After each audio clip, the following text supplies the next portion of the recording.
Okay, thank you everybody for coming to the fourth and final edition of Bright Lights, Green Sights for this year. It's been fantastic having the speakers that we've had come to Yale and talk about their experience.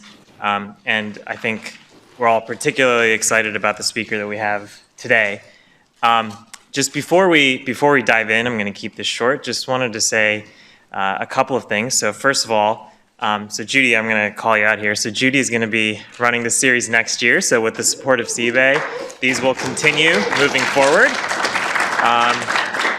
And so, yeah, so we're all really excited about that. And then also just wanted to personally thank, a few of the people at CBay. So none of this would have been possible, one, without CBay itself and Stu.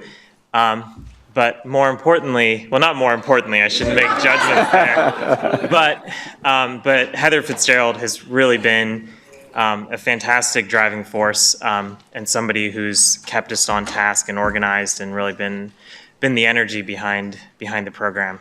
So thank you, Heather, and also a thank you to Cass Walker as well. For not only being a key part of the team and having energy, but also, being the contact of Frederick. So none of this would, this talk in particular, wouldn't have happened without Cass. As I mentioned, we are extremely happy and excited to have Frederick joining us here today. Frederick Hutson is the CEO of Pigeonly, a technology company that builds solutions-driven products for those who need it most. Underserved communities. And so he's going to be giving around a 20-minute talk, and then Priscilla Bala, who is the Director of Mentor Relations at the Yale Entrepreneurial Institute, will come up to lead a moderated Q&A. So hold your questions until the Q&A. All right, and you have the floor. Thank you.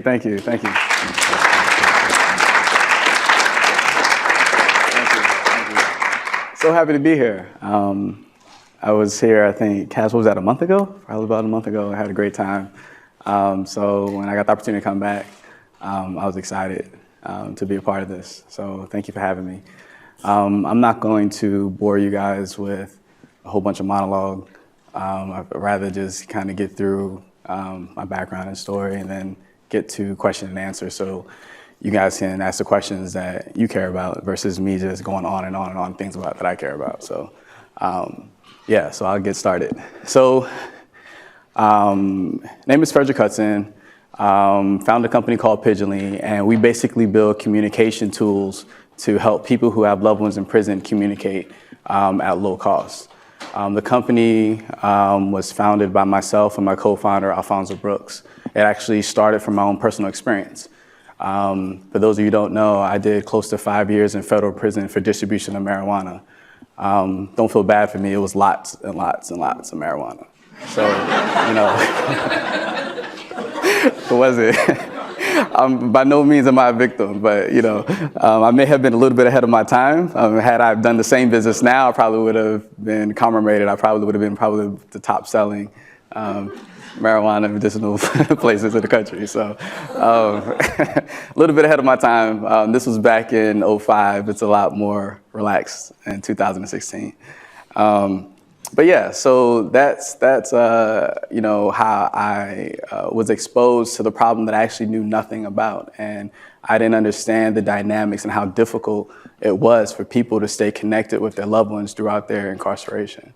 I can go on and on about my views on prison in America, and I think, the short of it is, because we incarcerate so many people in this country, mainly putting people in prison that we are mad at versus only saving and reserving prisons for people that we're afraid of. So that's lead to this overpopulated state that we have now. So I'll tell you how it started. So, once I got out, I reached out to my now co-founder, Alonzo Brooks, and I said, hey, I have this idea. I want to make it really easy for people to send printed photos. That was the only thing that we was trying to solve because of my own personal experience. I saw how important it was to stay connected with my loved ones, and also how difficult and inconvenient it was for people to do that. So you always call home and say, hey, Mom, can you send me some photos of this last barbecue or Thanksgiving or Christmas? And, Mom will say yes, but then also Mom will drive around with the photos in the backseat of the car for weeks before she had time to go to the post office to send it. So I knew that technology was at the point where this could be solved, but no one just built a solution for this demographic or for this community. So we reached out to Freelancer, interesting enough, because I don't have a computer science background. I've never built a technology business. So we reached out and on Freelancer, and we found someone to build the first version of what's now Photos by Pigeonly. And basically, how it works is you can upload photos from your cell phone, tablet, computer. Those photos are then processed and printed and then mailed, so the inmate will actually get 4x6 prints in the mail. We built this and had the first version of it online. And then I started learning what a technology accelerator was. I saw a CNN special, Black in America, and it was talking about these organizations that sole focus was helping technology entrepreneurs build and scale a business to be able to get the network that they may not have access to.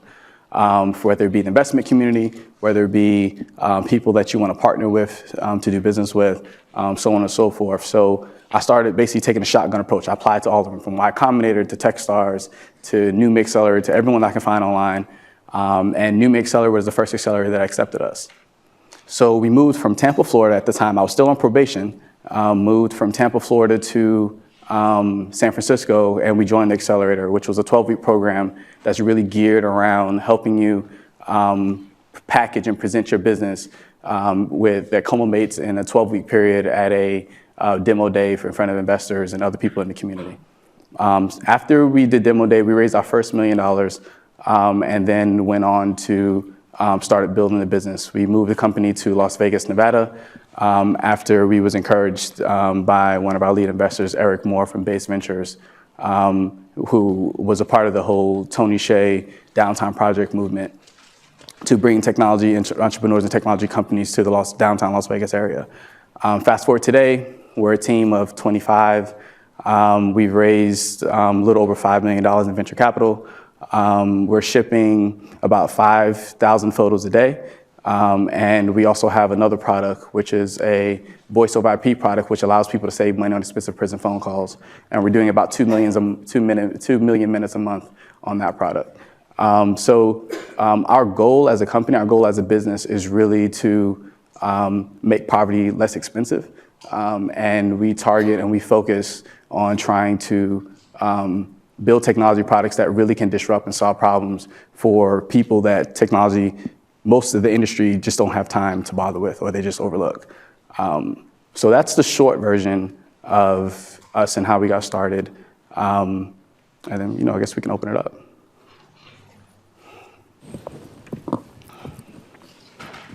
All right, well, it's such a pleasure to be here. Thank you. As I mentioned, I was catching up with Frederick before we came in today, and I had first heard his story on NPR. And I remember I was driving around to pick up my kids and going, this is inspiration, right? This looks like leadership. And I just want to say how inspiring it is really to be here in this room today with you and to hear your story and how you're fighting to really build a business that's going to change people's lives. Thank you. So let's talk a little bit about that. Let's start with understanding your customer, which I think is a topic that generally we talk about in entrepreneurship a lot. And I would love to hear from you, sort of what was it at that point where feeling the pain shifted and you decided, I just need to find a solution for this. And what was that process like? Yeah, I think it's always easier to build a solution to a problem that's authentic to you. A lot of times you'll find people that are building business because they may think it's cool or they may think it's a good idea. Then you have other times when people build a business around a problem that they've either personally experienced or people around them experience, and they say, I have a solution for this. So that was my process. That this was something I experienced on a personal level, and I understood that, hey, if I have this problem, I know there's a number of people that also share the same issue. And if I build a solution that works well enough, then they'll be gladly willing to pay me for it. And that was the logic that I used. I can't overstress the importance of really understanding who your customer is. A lot of times it's easy to think that you are your customer, and sometimes you are, sometimes you're not. In my case, I wasn't even my own customer because I was the recipient of the photos, or I was the recipient of the person making the phone calls, but I wasn't necessarily the person that was actually spending the money to buy them or spending the money on the phone calls to send them. So although I understood one side of it, we spent a lot of time early on going through the whole customer discovery process, doing personas to really understand who is the person that's actually going to be the sender of these pictures, who's the person that's actually going to be the person that's signing up for the phone service, which is different than the inmate that may benefit from the user of that service. Mm-hmm. And as you were going through that phase then, and in trying to really understand who your customer was and how to best serve them, what were some of the driving questions, or what were some of the insights that you found through the research process that really helped you adjust and change the product as you were developing it? Yeah, I think one of the, it's mostly some of the most basic things, like, what do they look like? Where do they live? Where do they work? How do they speak? We put a lot of energy just understanding what our brand tone and what our brand language needed to be like. So if you look on our website, you see that we talk in a very informal way. That was by design, because we're talking specifically to the user base, the images that we use, the imagery that we pick. All those things were by design. Those were not things that was just done just because we thought looked good, even down to colors that we use. All those things was really things that was designed to really speak to our user at a very unique and authentic level, so that when they did arrive at that website, they had the feeling, oh, this is for me. This is something that is designed that I can trust. Because especially one of the big barriers in this market is that the trust level is very, very low. This market is used to being exploited. This market is used to being taken advantage of. So when you have a company that comes out, you really have to work extra hard to build that trust back up. So that starts with giving no risk-free trials and letting them experience the product for free. And if you like it, then pay us for it. If you don't like it, then fine.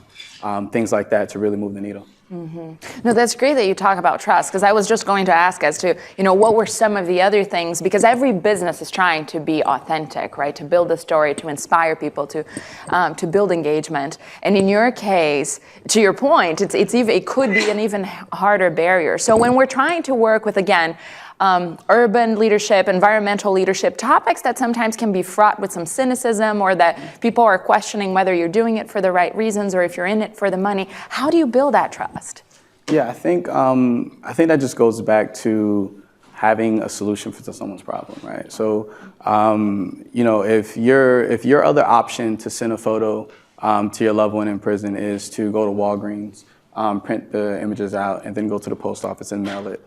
And then it's going to cost you in time and effort, and even when you pay for those things more than it'll cost you just to do it from your website in a more convenient way. Then I'm providing you a lot of value. So I think number one, especially when you're dealing with businesses that have a social component, it's easy to get confused with the line that you have to try to walk, where are you a for-profit business? Are you a nonprofit? Are you a social impact business? Or are you a traditional business? And for us, I think it just makes it really easy that we're a for-profit business that we're also making an impact at the same time, just because we're solving a problem. Mm-hmm. We're not a social impact business because we're trying to basically just take the other path, the other extreme mm-hmm. Of that same coin. So I think that's what's really important, and that's what we always try to stay focused on. And because we do understand our customer, that guides. We know what the market can bear as far as price, and we know what the market can bear as far as cost. So in order to be successful, those things naturally guide us. So it's very easy to stay focused. It's really easy to maintain our goal of also making an impact, but also building a business that can be bring a return to the shareholders and investors and so on. So that's a fantastic point, right? In the sense that if you build a product for which there's a real need and you're doing it well and you understand your customer, your odds of success increase, but it's still not a sure bet. And I know it took you a lot of hard work to get you even where you are. So tell us a bit about what that might have been like, sort of going through all of these groups or going to these funding meetings, and we all know that fundraising is extremely hard, not looking like everyone else in the room. Yeah, so fundraising is hard as shit. So It's like, it's not easy. I mean, it's probably the most time-consuming thing that anyone who starts a business in this room or plans to start a business is the most time-consuming thing you will do when it comes to your business is raising capital. You talk to so many people and you have to spend so much of your time ruling out people that are not going to move forward so that you can spend the time that's valuable on the people who will. And that's probably the most time-consuming part of it.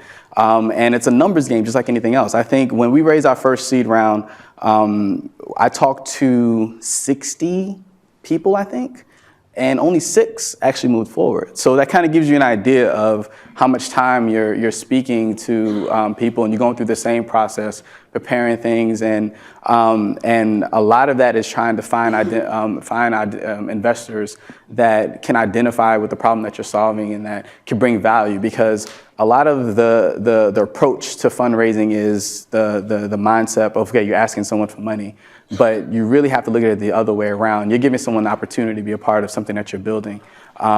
And they're lucky if they can be a part of that, right? So you have to really take a different approach when you do that, and then have that mindset that it's not a handout. It's not just asking someone for money. You're basically bringing an opportunity, because their job is to find these things and your job is to build it.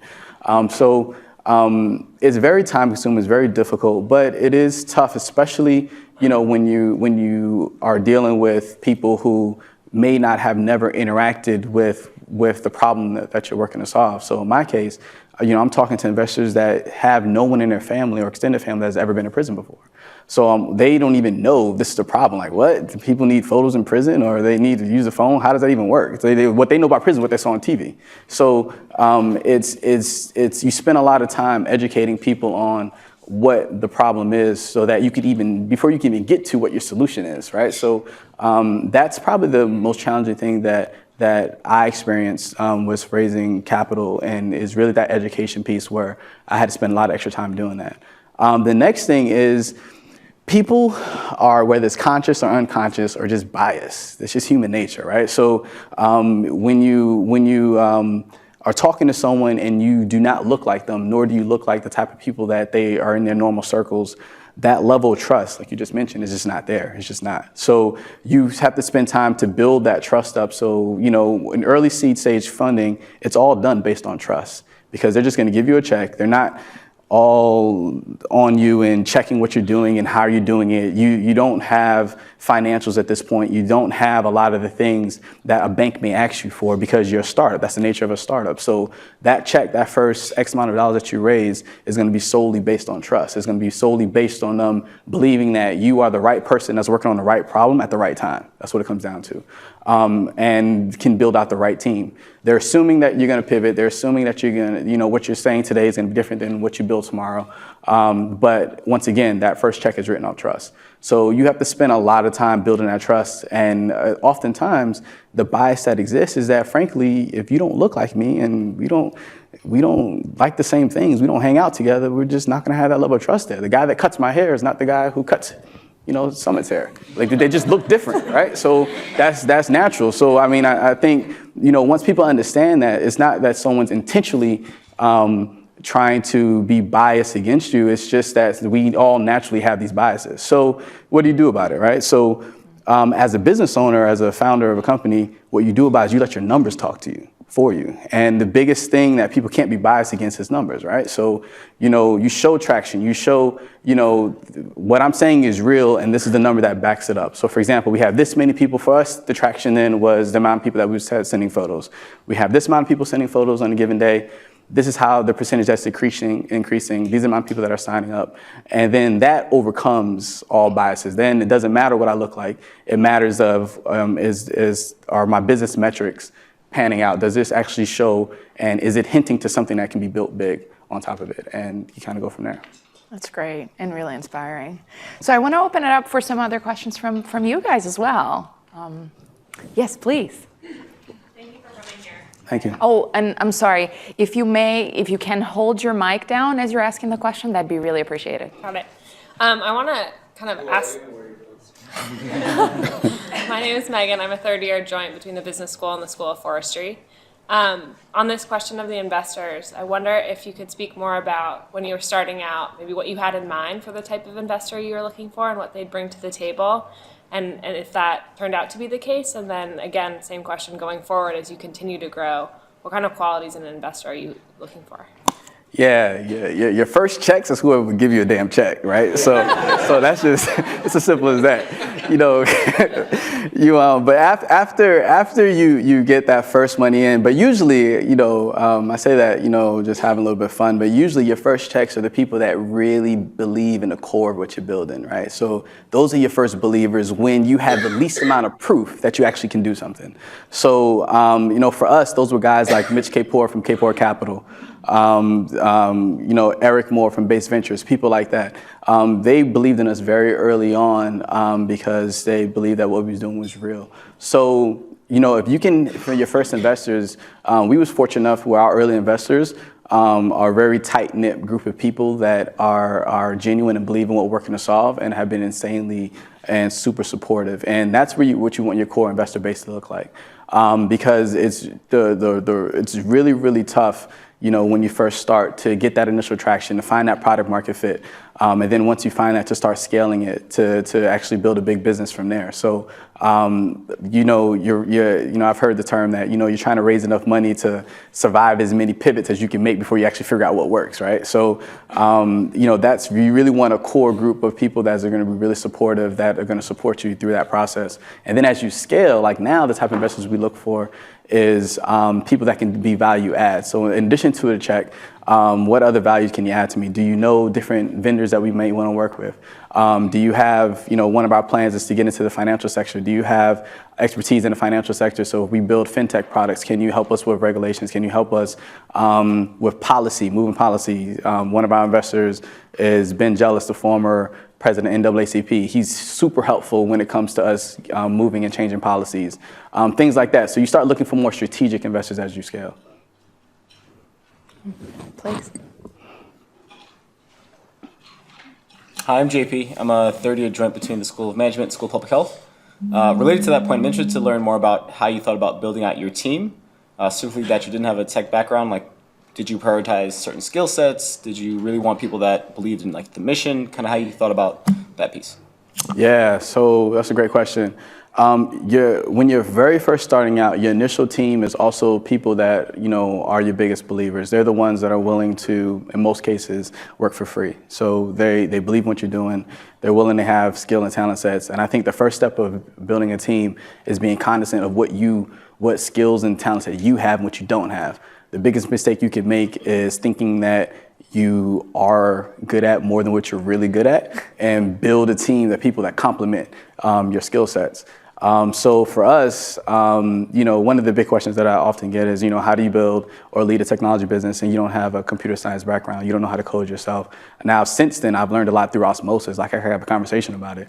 But early on, you know, I didn't know anything about it. And I think the biggest thing is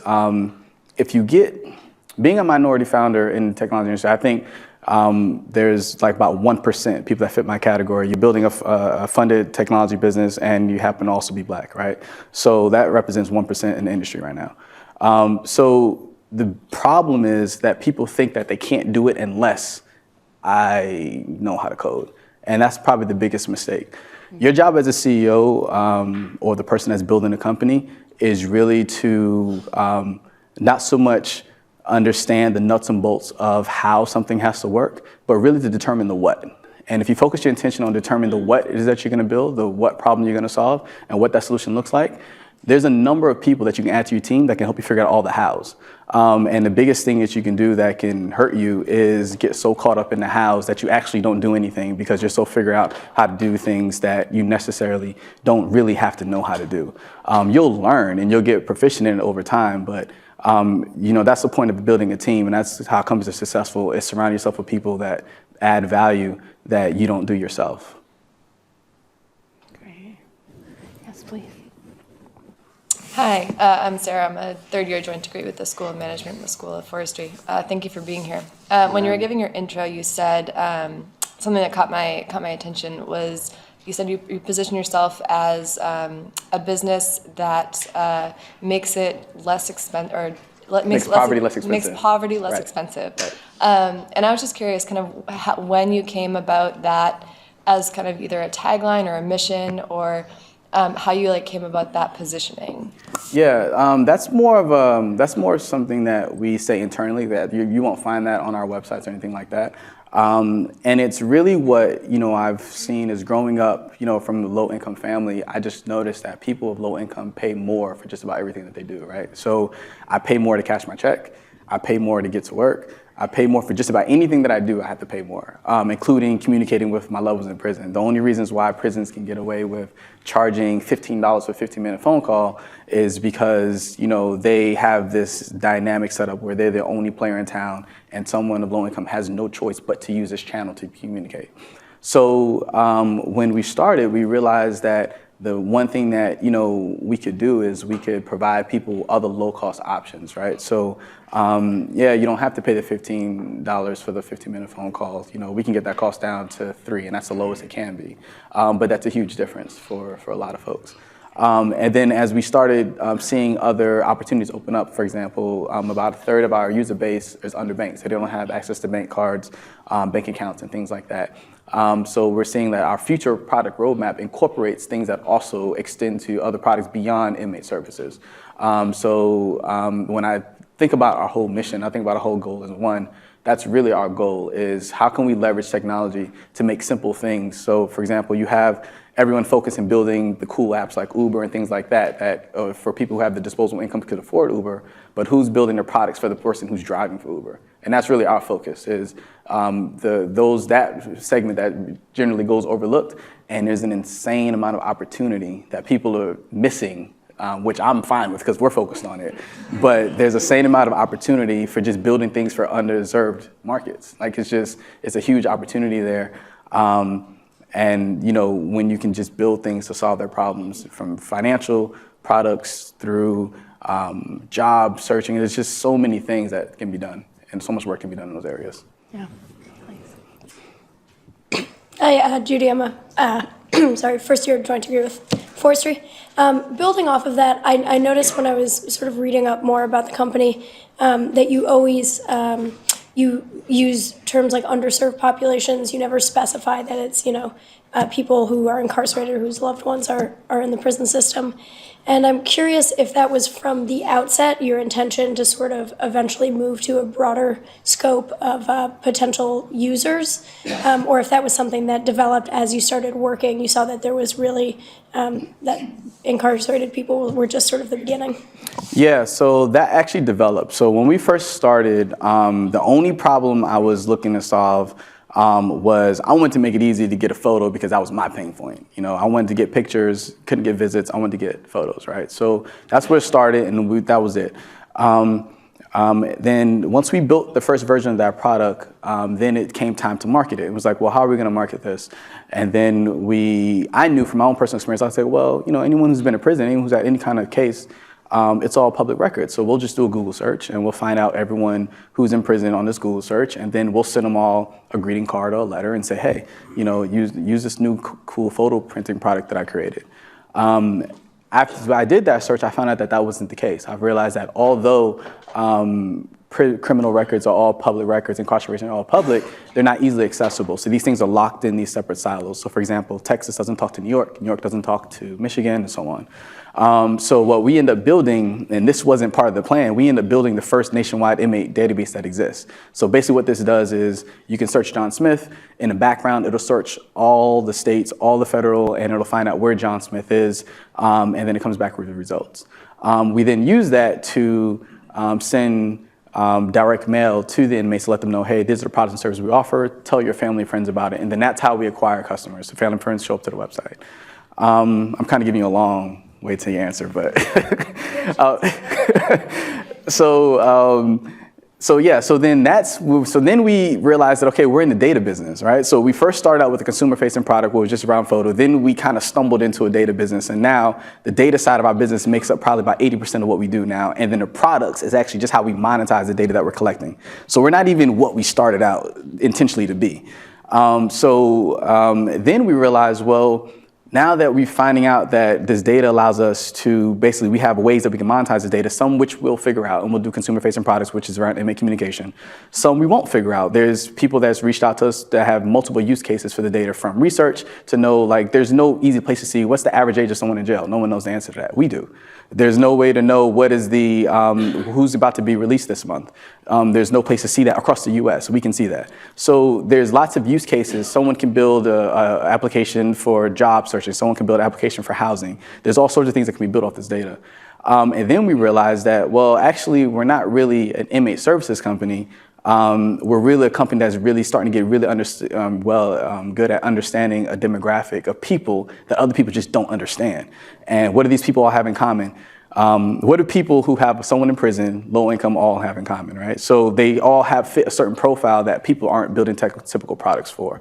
A good number of them are underbanked. A good number of them don't have traditional cell phones and things like that. Just a good number of them just have things in common. We said, oh, well, that's the opportunity. What if we just focused on this particular user base and just continue building and figuring out what else do they need and then build products for that? So that's how we started broadening our definition to say we're just going to focus on underserved communities and not so much just inmates, because we're not really just focused on inmates, nor our customer base is not inmates at all, actually. It's really the family members, which has a number of things that we can build. Thank you, Megan. My name is Thomas. I'm also a third-year joint degree for the School of Management and the School of Forestry. And I have a question about tensions that you may or may not have experienced while chatting with investors. Assuming they're financially motivated, when you were talking with them, they probably wanted to hear that you were very profitable or that you'd get very big. And in some sense, charging a lot for your service or addressing a huge market means that fewer people can use the service or more people are in prison. Both of which are kind of not ideal outcomes, I'm sure, from your perspective. Right.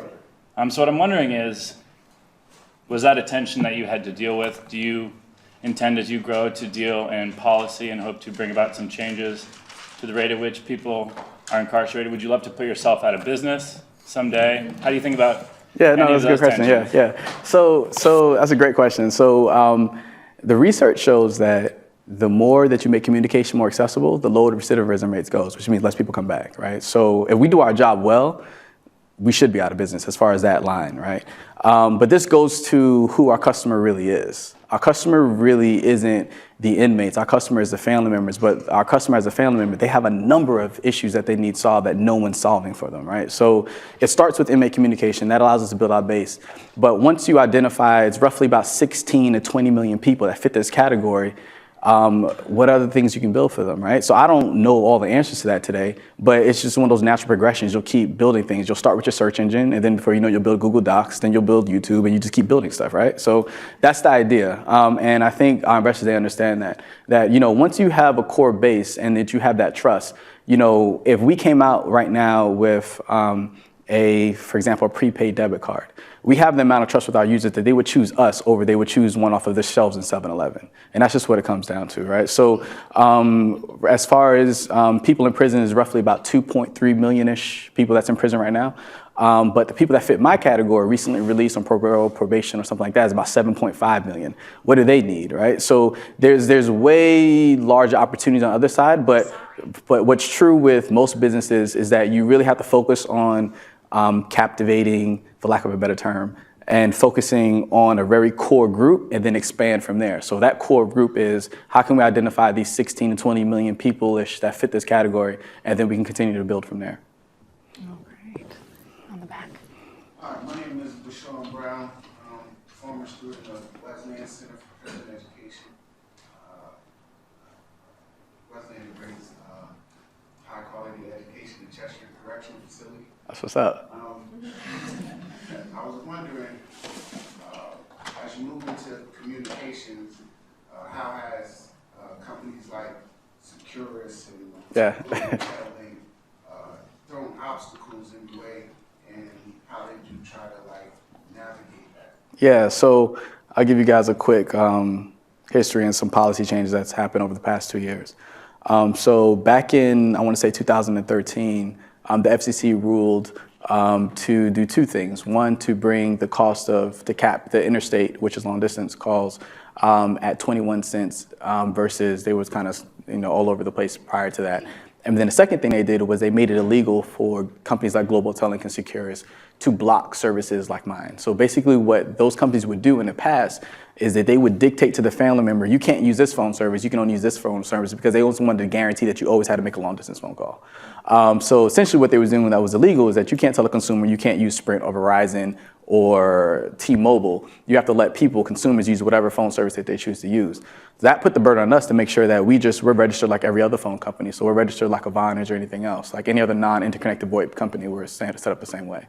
So that was the first step. So we leveraged that. So we've had a handful of issues where the calls will be blocked, but once, we'll send correspondence to the people at the institution and say, hey, this is who we are, our number's getting blocked. They'll, most cases, reverse that. We haven't had a situation where they haven't.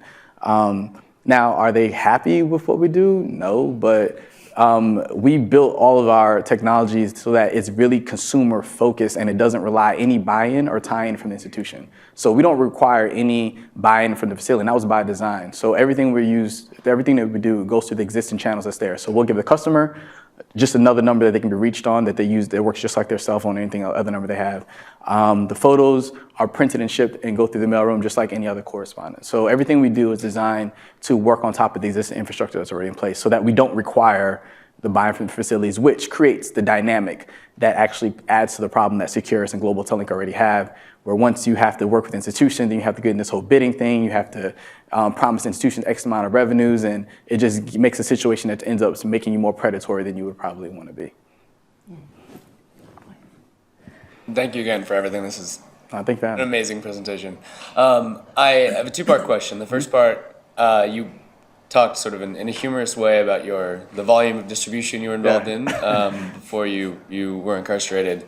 I'm curious to the extent that starting this company, you've leveraged similar skills, and to what extent you've had to develop different skills. Yeah. And the second part is how involved are you in promoting entrepreneurship among formerly incarcerated individuals as well, and what's your perspective on that as an avenue to reduce recidivism as well?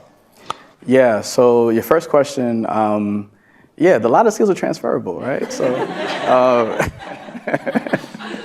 I mean, distribution is distribution. I don't care what the product is. It's the same thing, right? So, but it's one of the things that the biggest thing that you naturally have leadership qualities. You naturally have logistics thinking, and you're thinking of how do I move things from one place to another place. And the bulk of what you do building your business is based on that. I think the areas that you learn now is the motivation. It's to build your team and to motivate your team to kind of get to where you want to go is not the same as it was then. Then it's just financially motivated. You're going to make money, right? There's more so about the mission. It's more so about the goal of why we're all here. And then also dealing with, let's say, people in the street and then dealing with employees. It's a different dynamic, right? So I've had to learn how to be a better communicator. I've had to learn how to deal with 20 employees that all have different personalities and all have different needs and things like that. So those are the things that I've had to learn. It's very different building a business and then scaling it. And we're shifting it to the scaling side, which requires a whole different skill set. So that's the part of the first question. As far as the second question, as far as entrepreneurship for people that's coming out, that's not something that necessarily has to be taught. Like, majority of people in prison right now are for financially motivated crimes. It's not what the media would lead you to believe is that people who have done these heinous things. The majority of people who have done things that, are financially motivated from selling drugs or things like that. So that entrepreneur spark is already there.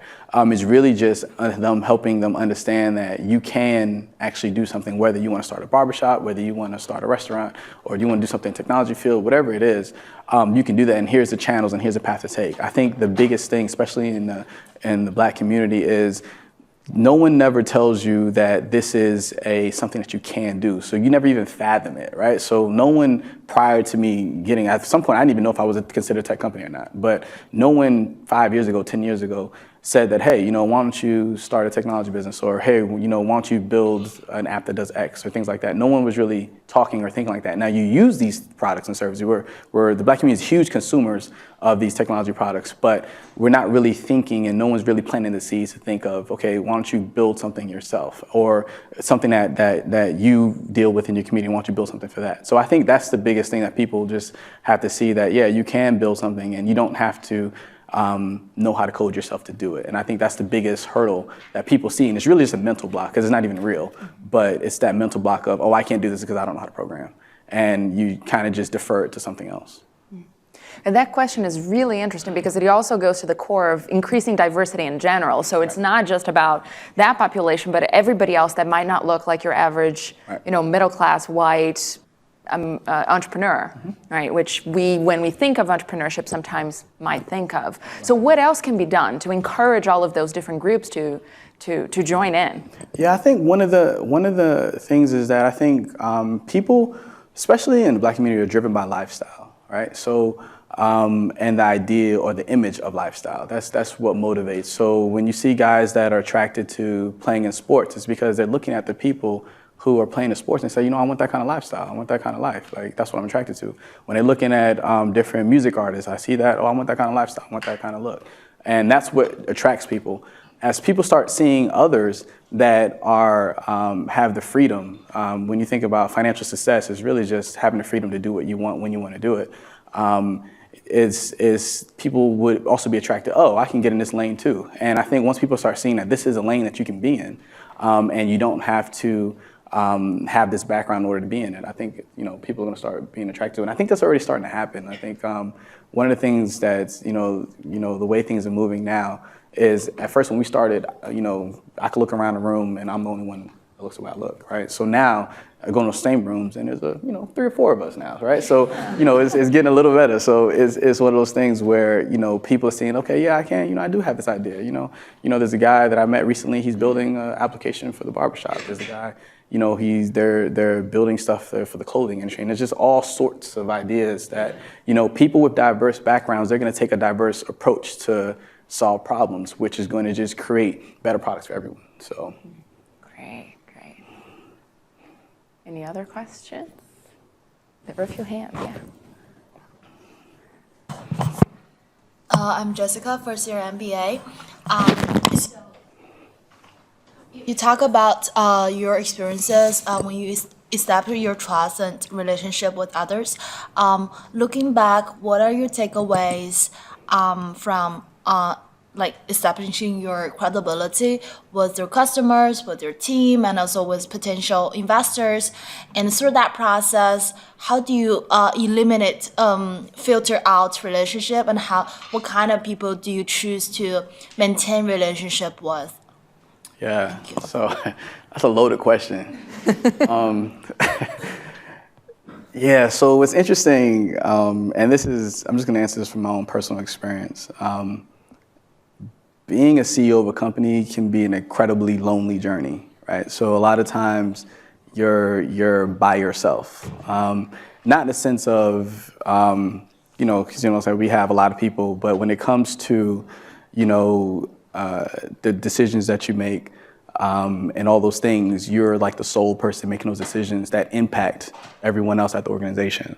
So if you fuck it up, it's on you, right? So that's part of the things that just comes a part of that position.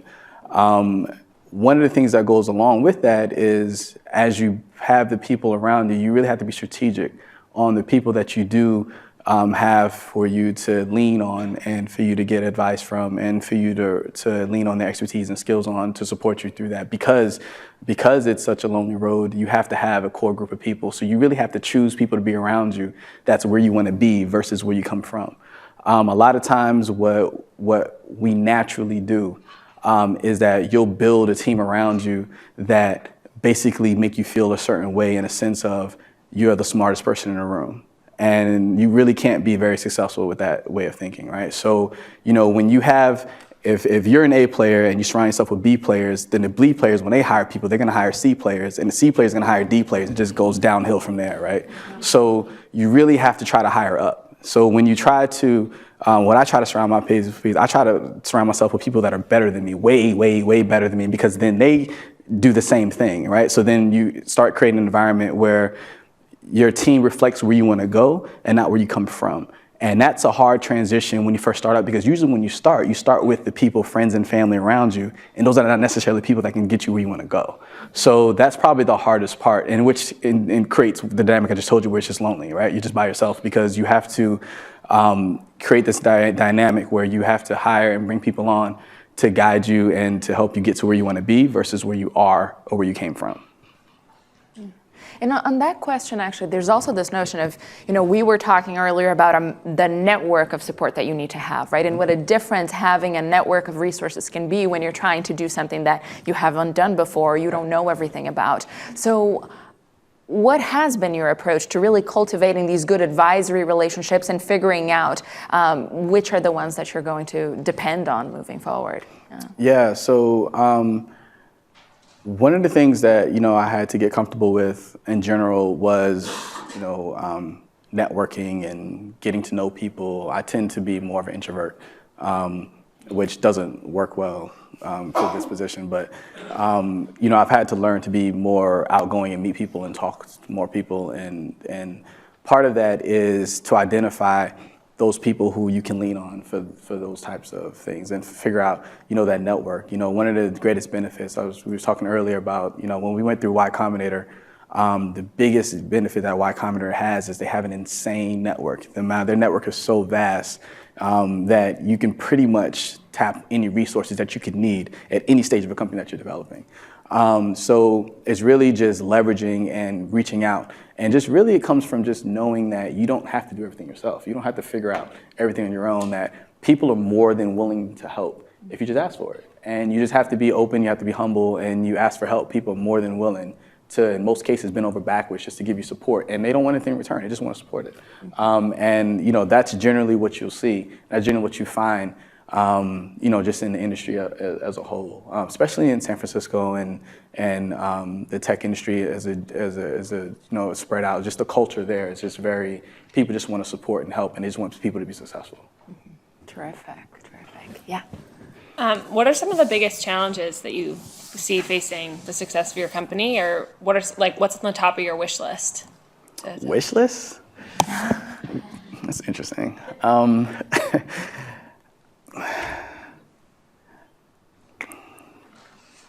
Does it have to be something that can come true, or what? Because I wish for more time. I feel like I don't have enough time to do things. I think, I think what every CEO would want is you would want more control over things that you just don't have control over. So there's a level of, you have to get comfortable with, I can't control basically a policy that might come out tomorrow that might impact my business one way or another. I have no control of that, right? So I think the things that we wish for, things that I wish for in particular, is just enough foresight that you're thinking about those things so you're not blindsided by it. And then the ability just to recognize what you can control so that you can navigate. Because, I feel like my job more than anything else is just a bunch of putting fires out. So it's just like, what fire is going to be today? And then you have to figure out how to put that fire out and then move on to the next one. And doing that while trying to move the company forward and continue to have progress. So, I think that was the only thing I would wish for. But as far as the things that we have now, we've been able to build a really solid team, and we've been able to build a really good, strong investor base. And so, with those two components, the number one reasons companies fail is that they run out of money. And two is that the founders or the core team breaks up. Those are the two top reasons. So as long as you can manage those two things, number one, your job as a CEO is you never make sure the bank account runs out of money. And number two is make sure you keep that strong team dynamic. You can pretty much weather any storm with those two things. Great.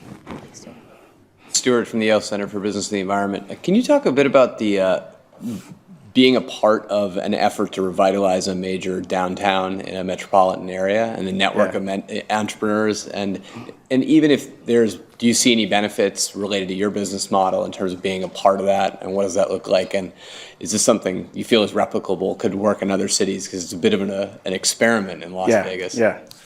Yeah, so I'll give a little background. I don't know if everyone knows what he was just referring to. So in downtown Las Vegas, Tony Hsieh, the CEO of Zappos, he took $300 million out of his own money after Zappos was acquired by Amazon, and basically invested in downtown, right? So he basically turned downtown into his own startup in a sense.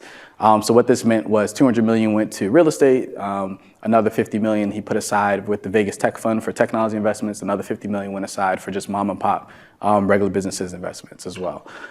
So the short time that when we moved there in 2013, this was probably a year into it, maybe a little bit longer than that, maybe a little bit short, I don't remember.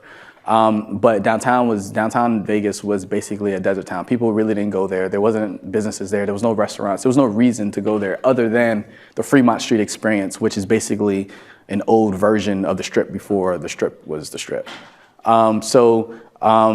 What we've seen since we've been there is that a lot of people now have moved in. There's a lot of activity. There's a lot of businesses now. Downtown has become the spot where people actually hang out. People are not afraid to walk at night, that type of thing. For us, it's been helpful because we've been able to attract a lot of talent. So when it comes to the different areas when we're hiring for, being in the downtown area, we're able to recruit people that either have the backgrounds that we're looking for, and even recruiting people that are recently released from that downtown area. And then just to have an environment that's really, the culture down there is really based on being creative and people working on interesting things and doing interesting things. It's just easy to fit in, so to speak, if you're doing something different. There's a lot of opinions back and forth. Was it successful? Was it not successful? I think it's successful. I mean, I think companies fail every day, with the exception of Detroit. Cities don't fail like that, right? So, you'll see even Detroit is bouncing back. So, cities in my opinion, would be a good investment because they're going to be around. So I think it was successful. What I've personally lived through and seen has been very successful from what I saw in 2013 and what I see now. There's a vibrant community of people. There's a vibrant community of businesses and startups. There's about 50 startups downtown now. That all moved down since this initiative started. I think it's going well.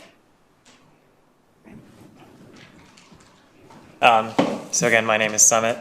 I'm a joint degree student at Forestry. So my question is, there are a number of people in the room who won't ever go into entrepreneurship or won't be starting businesses right away, but might be working at corporations. And I'm wondering, what advice do you have for them if they want to expand their products to your customer base? Like how should somebody at Procter & Gamble better know how to sell products to those 16 million people? Yeah, that's a great question. I think for these large companies, they largely see this market as maybe not enough to focus a lot of resources to. But what the upside and what the benefit is that, once again, it's a core group that once they're loyal to a product, they're really loyal and they will use it. So it can have a big impact. And I think the biggest thing is really just understand who they are. Understand just like any other customer discovery, really, when you understand a customer at a very intimate level, you know how to speak to them. You know what their needs are, and then you tailor your offering for that. You tailor your messaging for that. And I think this kind of speaks to diversity as a whole. We see a lot of companies now pushing to have a more diverse workforce, is because you almost have to do that now because the market is becoming more and more diverse. So you can't be successful at any level of a company nowadays without having some sort of diversity approach, because that's going to make up the people who buy your products. That's going to make up the people that you're selling to. So it's almost a requirement to be successful going forward, because America is diverse now. Like, it's not just one type of caste type of a person that you're selling to now. So the best way to be diverse is that your team should reflect the people that you're serving, the people that you want to market to. I think that's how. I think so. The people in this room, as you go and you work for other companies, everyone in here, you're going to bring a different a different approach, a different skill set that's going to help that company hopefully reach a different set of users, a different set of customers. And that diverse way of thinking is, that's just what this country is now. So the faster companies get behind it, and everyone's doing it now. Everyone's at least pushing towards, especially I hear a lot of it on the West Coast. A lot of the tech companies are pushing for it. They have a lot of heat for having ridiculous diversity numbers. But everyone's pushing toward that. But at the end of the day, that's what makes up your user base. Like your users don't all look like Mark Zuckerberg. It's just not what they look like. So. So you mentioned policy a bunch of times, and I'm just wondering if you could talk a bit about sort of specific policy or regulatory obstacles that you faced and sort of how you've gone about overcoming them. Yeah, so big ones were the battle between the FCC and the prison phone providers like Securus and Global Telling. So this has been something that's been going on probably 10 years, long before we even started, and it's just the back and forth between the prison phone rates. Like they're out of control at this point. So the FCC took a number of steps to bring them down and to give them control. The opinions of most people, mine included, is that maybe the FCC tried to do too much on this last one, which got the whole order stayed in DC court not too long ago. So all the work that they put actually is on hold now. That would have brought the phone rates down because they maybe pushed it a little bit too far and tried to be a little bit too aggressive as far as what they were trying to regulate. And basically the background is the FCC tried to regulate local and long distance rates at 11 cents, the cap at 11 cents. The opinion is that, FCC doesn't have jurisdiction on local rates, so they should only be able to talk about long distance rates, but of course they pushed the envelope. And then, of course, all the prison phone companies who have billions of dollars invested in this took it to court, and the ruling was stayed. So that's a big one as far as the policy that we deal with that directly reflects, what we do. So we'll see. We still have our fingers crossed that it's going to be positive for the customer, so the rates will come down. But it's a bigger dynamic versus just rates. I mean, it goes beyond. Global Telling and Securus, they're pegged as the bad guys a lot in this, but it's not just the telecom companies. I mean, institutions themselves, prisons themselves went to court to stay this. So the dynamic is you have a company that provides the phone service, the telecom company, then you have, and they only have this right to provide this because they're promising the institution 70% of their revenue.